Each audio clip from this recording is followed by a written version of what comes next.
Hi Year 12, welcome back to another biology lesson. This time a little bit of statistics. So I thought we'd do a little bit of recap to start with, some knowledge retrieval.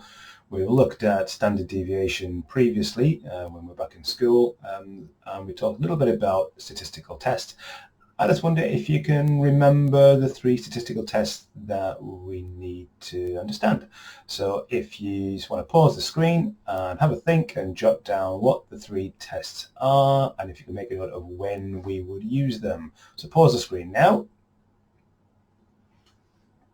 Okay, so let's reveal what you may have come up with.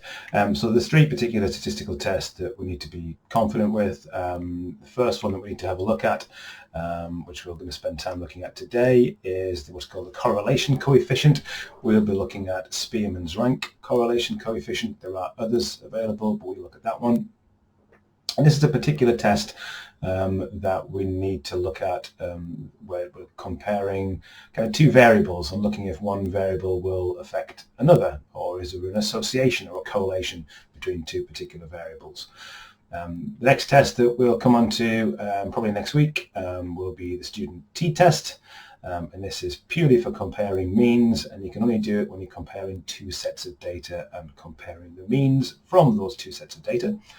And the third particular test we'll have a look at is the chi-squared, sometimes called the chi-squared goodness of fit test, but the chi-squared test, and this looks purely at frequencies, and we'll be comparing observed and expected frequencies. Okay, so there are a few basic rules that we need to be aware of when presenting a statistical test. Remember, for your A-level, you'll never be asked to do the test. You would be asked to kind of interpret the result of a statistical test or choose a particular test that you're going to do, but you wouldn't be asked to actually carry one out. But we're going to go through that process so you can see how the data is generated, and then hopefully you understand the interpretation a little bit better. So for any statistical test, we're going to look at Spearman's rank today, but this applies for any of the other tests that we'll look at. There are kind of a few rules that we need to kind of follow as we go through. So one of the key things for us to think about is we always need to state our what's called null hypothesis. We also need to come up with why we've chosen a particular statistical test and what our reasons for that test are. We have to come up with something called our level of significance. As far as we're concerned, that will usually be 5%. And more on that later. Present your calculations. As I said, that's something you'll never be asked to do in your exams. And finally, draw conclusions based on the outcome of a statistical test. And this links back to accepting or rejecting your null hypothesis. So from that list on there, things that you would be expected to do in your exam would be the first one, stating the null, choosing a particular statistical test. I think it would be unusual to be asked about stating a level of statistical significance, but you can include that in part of your interpretation. So when you come to drawing your conclusions, that's kind of a key thing that you should be able to do. So let's have just a recap on what we mean by this idea of a null hypothesis. So a null hypothesis, any statistical test needs to start with one. I know for other subjects you may refer to other hypotheses, but we're going to just understand what we mean by the term null hypothesis, and it's always based around what your particular investigation relates to. So the key thing that we need to be aware of, it's the basic idea of whatever's being investigated, so our independent variable, and in this case it has no effect on the outcome. That's what we mean by the null hypothesis. It's effectively the hypothesis of no effect. So X has no effect on Y, or there's no correlation between X and Y. That's the kind of hypothesis that we're trying to, null hypothesis that you try and come up with. So here are a few examples. I'm going to put them up on the screen, and if you could just make a note of what you think the null hypothesis could be for each one of these examples. Okay, so again, pause the screen, jot down your thoughts, and then we'll go through each one. So pause the screen now. Okay, so the first one we had was increasing light intensity and leaf length. So we've got a potential independent variable, increasing light intensity, and a dependent variable, the leaf length. So our null hypothesis could be quite simply increasing light intensity has no effect on leaf length, or there is no correlation between increasing light intensity and leaf length. That would be fine. Next one, decreasing rainfall and number of greenfly. A decrease in the number in the rainfall would have no effect on the numbers of greenfly, or there's no correlation between decreasing rainfall and numbers of greenfly. I think you can see the pattern here. Third one, increasing temperature will have no effect on the rate of reaction, or there is no correlation between increasing temperature and rate of reaction. And finally, the last one here, average temperature has no effect on crop yield. So I think you can see the null hypothesis is something that's fairly straightforward to come up with, and hopefully the key thing to look for is what does your particular investigation relate to, what's the independent variable, what's the dependent variable, and then try and link those two things together with an idea of no effect. So as I said, we're going to look at Spearman's rank correlation coefficient. There are other correlation coefficients you could do. This is the one that we particularly focus on. And we'll just look at how that data is generated. The main thing at the end is going to be focusing on the result, but as I say, it's worthwhile understanding the process to generate that result in the first place. So this particular investigation, we're going to look at kind of some real data, if you like. In this particular case, we're looking at an ecological study, an environmental study into a river ecosystem. And in this case, some students are investigating the relationship between what's called the species diversity index and oxygen levels in a body of water. So the image at the bottom kind of shows the kind of things that students might be doing when they're carrying out their survey work. Kind of looking into a stream, sampling what organisms they can find there, and perhaps kind of measuring and looking at the oxygen levels. The species diversity index is a kind of a number that you can generate from the organisms that you may find in a particular stream. So if the students had undergone some sort of survey work and they'd found various invertebrates, as shown in this image here, depending on the variety of species that you have and the numbers of those individuals within those species, there is a mathematical calculation that you can do that can give you a number, and that usually the higher the number, the greater the diversity within that particular sample, the lower the number, the lower the diversity. So it's a useful mathematical modelling technique to give you a number based on the data that you've been collecting from a survey. So in this case, we're going to be using Spearman's rank to analyse data from a river survey. So here's our data. So imagine we've been out plodging about in the stream and we've collected some data. So we've analysed 10 different sites, and at each site we measured the oxygen percentage saturation. That's given in the second row of the table, and beneath that we then determined the diversity index for each particular sample. So someone's looked at the invertebrates that they've found, they've categorised them, worked out the species, counted the numbers, and done a calculation to work out diversity index, and those values are shown in the table.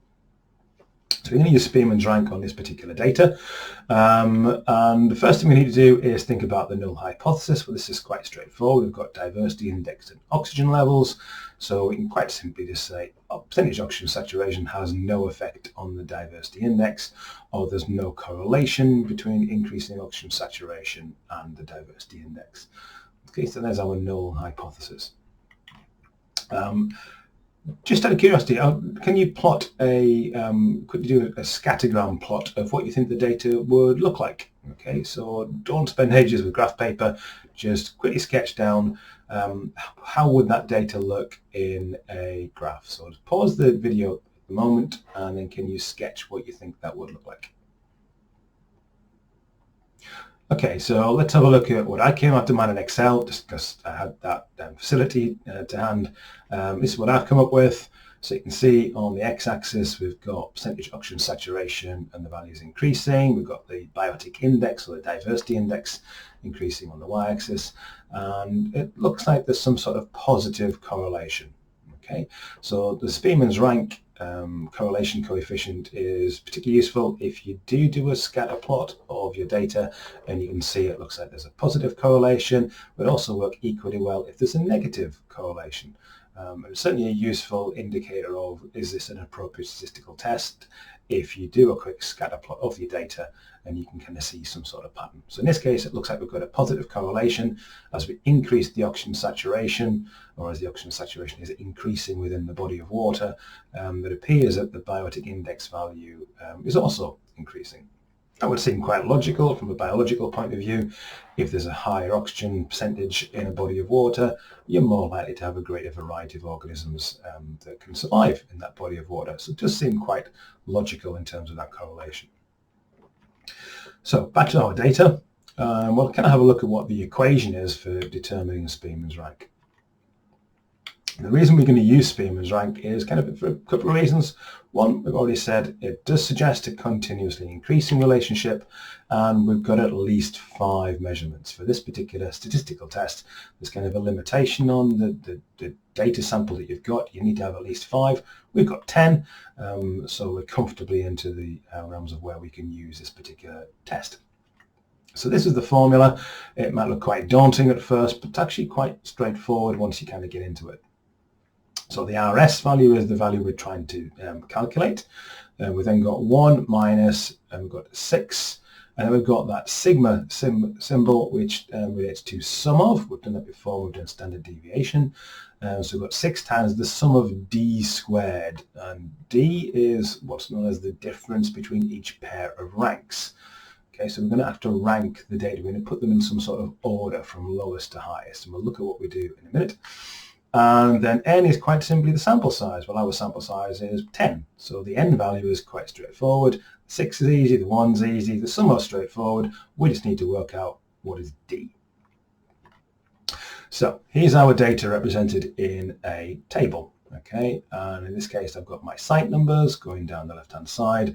I've then put the relative diversity index and percentage oxygen saturation data into the table, and I've left columns available to do what's called rank. Okay, I'm going to rank the data from lowest to highest. Okay, I could go from highest to lowest. As long as I do the same with each data set, it doesn't matter, but we're going to go from lowest to highest. That's the logical way to go forward. And then we're going to determine what's called the difference between the ranking values that we've got, and then square those values and sum them.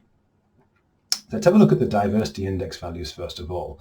So down the left hand side we can see the diversity index values 9, 8, 6, 5, 7, 7 and so on. We're going to put those in some sort of order. So looking down that list, we're going to try and find the lowest number. And we've got 10 samples in total, so the lowest value is going to be given rank position number 1. It's going to be first in our list. So as we go through, we can see the diversity index for site number 9 has the value of 3. 3 is the smallest number in that diversity index, so that's going to be assigned position number 1. We're then going to look through and find the next biggest number. Again, quite straightforward. The next one happens to be right next to it. It's number 4 diversity index. That one's going to get rank number 2. Keep going through. We're then going, okay, what's next? As we go along, we can see that I've then got diversity index value number 5. So that one's giving my 3rd position in the rank.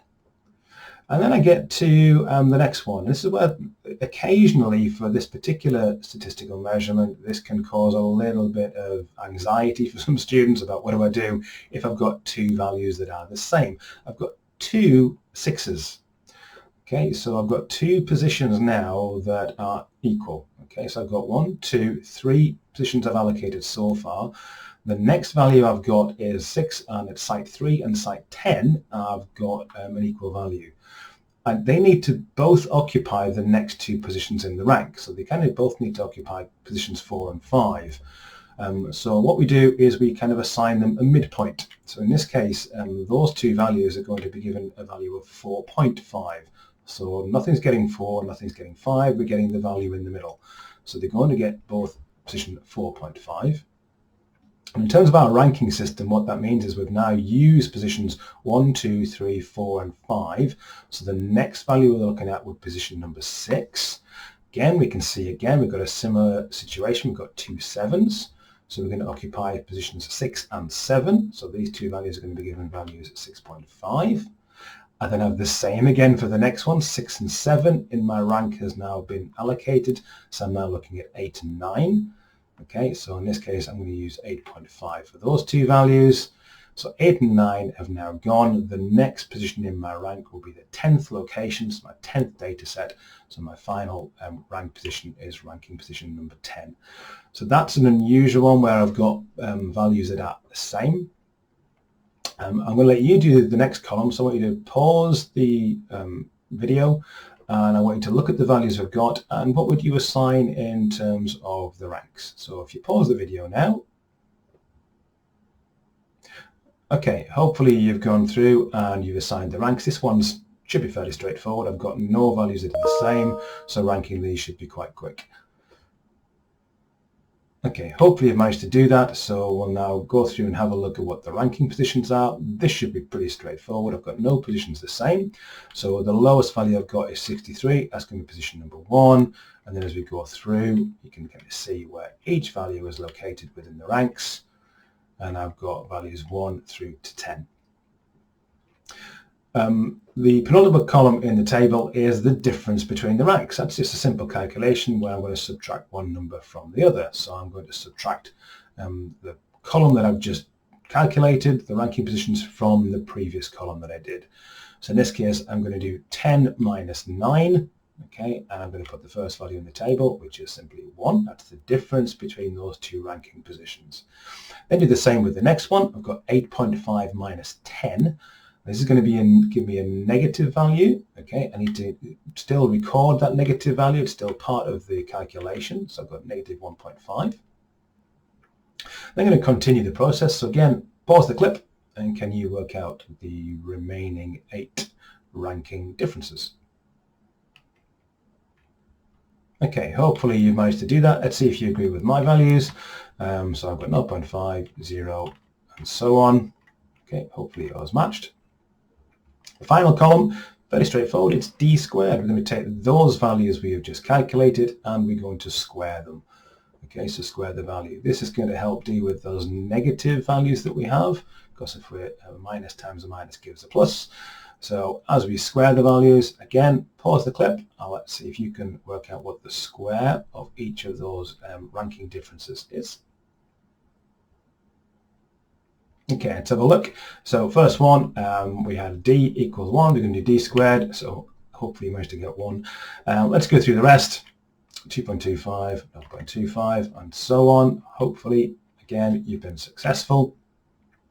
And then what we have at the bottom is the sum of d squared. Remember, that was part of our formula that we were given for Spearman's rank. The sum of d squared, we simply add all of those d squared values together. So the sum of d squared, adding 1 plus 2.25 plus 0.25 and so on, gives me a value of 4.5. So that's the value that I needed to get to. So it seemed quite a long way around, took a little bit of processing to come up with that number. And because that takes quite a long time to do, that's basically why you don't get asked to do it in an exam.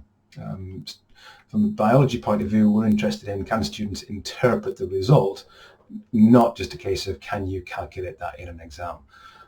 So that's one of the reasons why it's not something that's expected of in an A-level exam paper.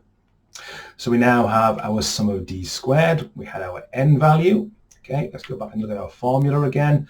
And we're just going to substitute in what we know. So we know that n equals 10. So you can quite easily do n bracket n squared minus 1. N squared, 10 times 10 is 100, minus 1, 99. It's going to be 10 times 99. Okay, really straightforward, 990.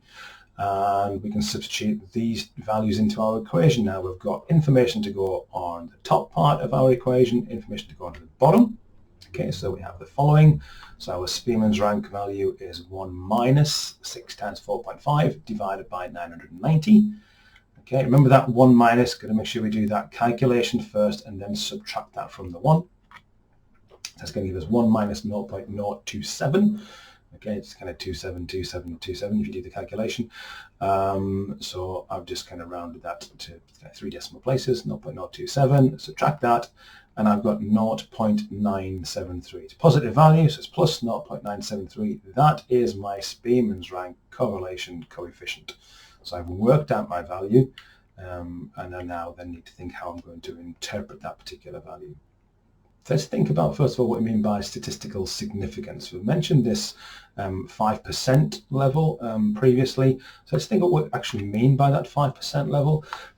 If we're going to use the term significant in anything that we look at going forward in biology, we really need to only use it if we're referring to some sort of statistical analysis.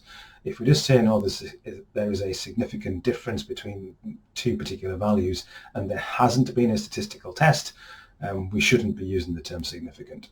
Okay, so just be mindful of that with any kind of analysis that I ask you to do in the future.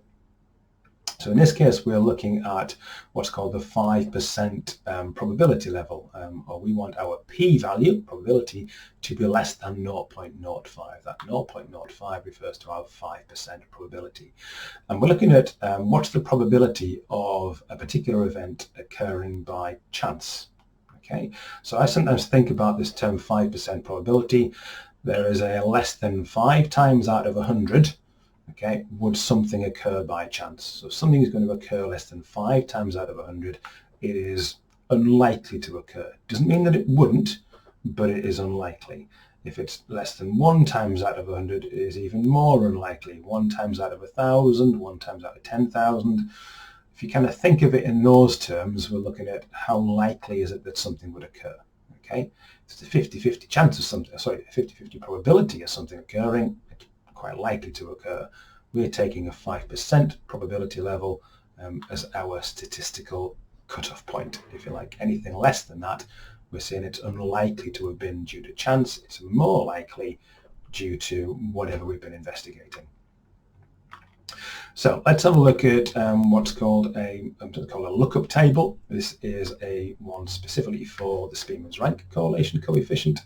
And across the top, you can see kind of a red column, a blue column, and a black column. And the red column has that 0.05. That's our 5% probability level. Next column has 0.02. That would be a 2% probability, and then a 1%. And this table can go on further. Okay, 0.001, 1 in 1,000, and so on. Okay, but we're interested in the 5% level. So whenever you've done a statistical test, what you need to do is refer the data look up the data that you've calculated, your test statistic, and compare it to a table of given values. So in this case, we have our 5% level, so we're interested in the red column. Okay, that's our 5% probability column. We're going to take one of those values in there and compare our value to the one in the table. So it's what we've done so far. We've worked out our test statistic, our correlation coefficient. We've got 0.973. And if we look at the lookup table from the previous slide, and we looked at where n equals 10, we have 10 samples, so n equals 10, the corresponding value in the table at that 5% level of probability, that 0.05 value, came out to be 0.648. Just quickly go back and show you that again. Okay, so if you kind of look on here, okay, I'll just highlight that for you for a second. So here's our sample size 10. We're looking at the 5% level of probability. So this is the value that we're going to compare our value to. Okay, 0.648 is the value in the table. So back to here again, you can see n equals 10. The critical value in the table, okay, is 0.648. We got a value of 0.973. So this is the kind of the key thing from what you're likely to have to do in an exam. Compare these two values. So what we need to do is the following. We need to look at our result and decide, is our test statistic, the value that we've calculated, is it greater than or equal to the value in the table we just looked at? Okay, it's as simple as that. Greater than or equal to. If it's greater than or equal to the value in the table, then what we need to do is what's known as reject our null hypothesis. Our null hypothesis is the hypothesis of no effect. So we're basically saying if our value is greater than or equal to the critical value, our null hypothesis doesn't hold true. It looks like there was a relationship between the two variables we were investigating.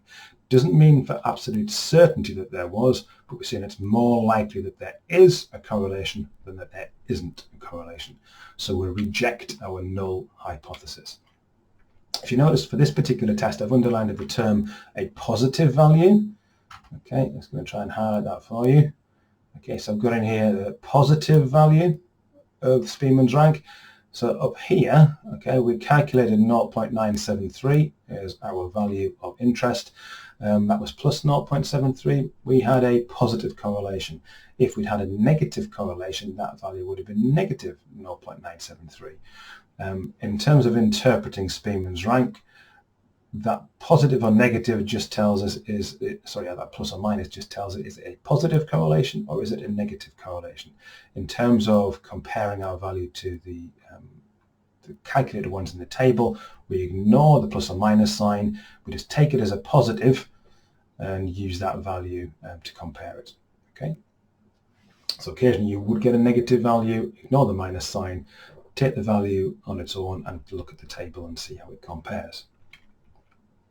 So in this case, our correlation coefficient, the thing we've calculated, 0.973, is greater than the critical, okay, 0.648. So we're going to reject our null hypothesis. And it's the next phrase, it's the really important bit. This is the one you've got to learn, got to remember. This can be worth a couple of marks in quite often in exam papers. There is a less than 5% probability the correlation in the results observed is due to chance. So this particular statistical test is a correlation coefficient. So our interpretation must relate to that idea of a correlation between the data. And we're saying in this case, there is a less than 5% probability in less than 5 times out of 100 would the correlation that we have seen being a chance event. So we're saying it's highly unlikely that this particular correlation was a chance event. Hence, we've rejected our null hypothesis. Obviously, you might get results that are the opposite to that. So if we got a value that was lower than the critical value, we'd just say the opposite. Okay, there is a greater than 5% probability that the correlation is due to chance, and we would accept our null. So we kind of got two interpretations. So I think it's important that you make a note of these particular phrases. So if we've got our calculated value is greater than the critical value, that's the one in the table, there is a less than 5% probability that the correlation of the data is due to chance, and we're going to reject our null. However, if our calculated value is lower than the critical value, there is a greater than 5% probability. And in other words, in more than 5 times out of 100, would that correlation be due to chance? And therefore, we would accept our null hypothesis. So those are the kind of key phrases that we need to relate to. Okay, I think it's time for you to have a bit of a go. So I'm going to set you 3 questions on the next slide to kind of work through. And hopefully you'll be successful, and I will email you through examples, example answers to compare yours to these ones. So this is what I'd like you to work through. So again, 3 different kind of investigations, and for each one of them, what I want you to do is, can you come up with a relevant null hypothesis? Okay, can you go through the calculation? So use the same layout that you saw on the slides earlier. Once you've got your particular test statistic, okay, can you interpret it? So flip back through this particular presentation and find that lookup table to interpret the value that you have generated. Remember what we said about positive and negative values. Ignore any minus signs in there in terms of interpreting. Just go for the positive value. And don't forget, in terms of your interpretation, what would you do with the null hypothesis?